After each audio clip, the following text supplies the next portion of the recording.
hier in die week, na ek nou gehoor het Solly Philander is huis toe, het mense met hom oor RSG gepraat, deur die tyd toe hulle nou nog onderhoude met hom gedoen het, en oral oor op die internet het daar beelde van hom opgespring, en die mooiste wat ek gehoor het, was die onderhoud op RSG, waar hy hulde gebring het aan sy ouma.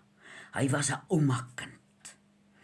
En hy het gesê, sy ouma het vir hom deur die tyd gesê, my kind, jy is nie soos ander mense nie, maar al wat jy hoef te weet, jy is baie, baie spesiaal.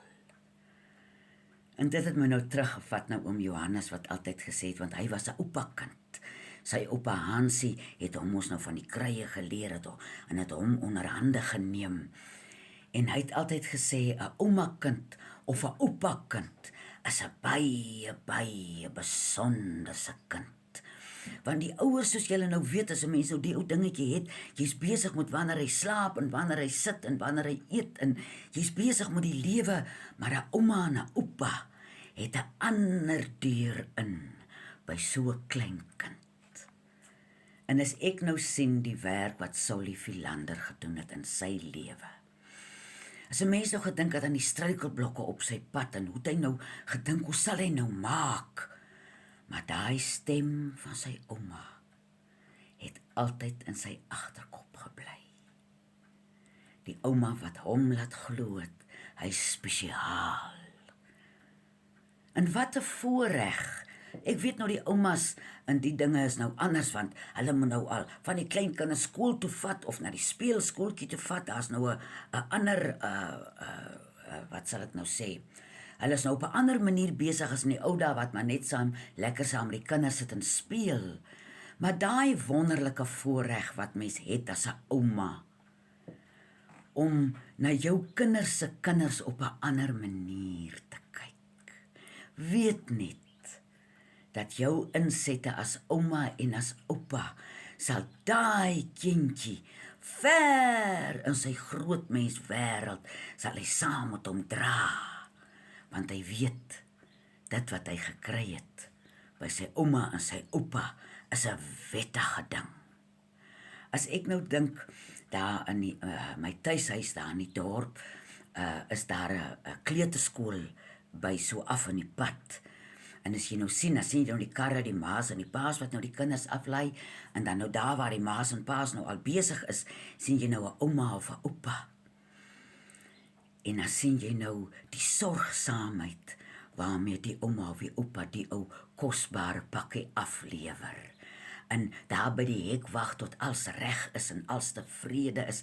Wat 'n voorreg om nog 'n ekstra paar hande in jou lewe te hê. As ek nou dink aan my oumas en my oupas, daar was altyd 'n sagte woord, en moet nie daai ou lekkertjie vergeet, wat as niemand sien nie, dan kry jy so 'n lekker lekkertjie. Daai sagte gevoel wat weet, hulle het jou lief, en hulle het 'n verstaaning van jou, 'n ander verstaaning as wat jou ouers sal hê. En daai voorreg. En jy hoor baie keer van mense wat groot name het, wat sê deur omstandighede het hulle by grootouers groot geword. En dan kyk jy na die mense en jy sien besonderse mense. Soos jy 'n ouma of 'n oupa is, of jy is nou 'n kind wat kleinkinders het. Gebruik die sagtheid, gebruik die wysheid, gebruik die lekkerte. My een ouma Joey het sulke lekker sagte arms gehad. En ons kon met haar arms speel. Sy het vir ons als toegelaat, en alle antwoorde wat ons nie geweet het, vrae wat ons nie op antwoorde geweet het nie, het ouma Joey sommer vir ons so speel, lag, uitgelê en verklaar.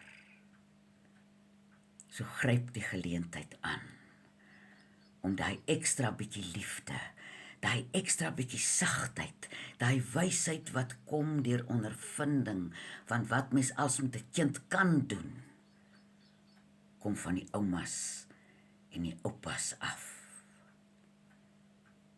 en geniet die klein kinders.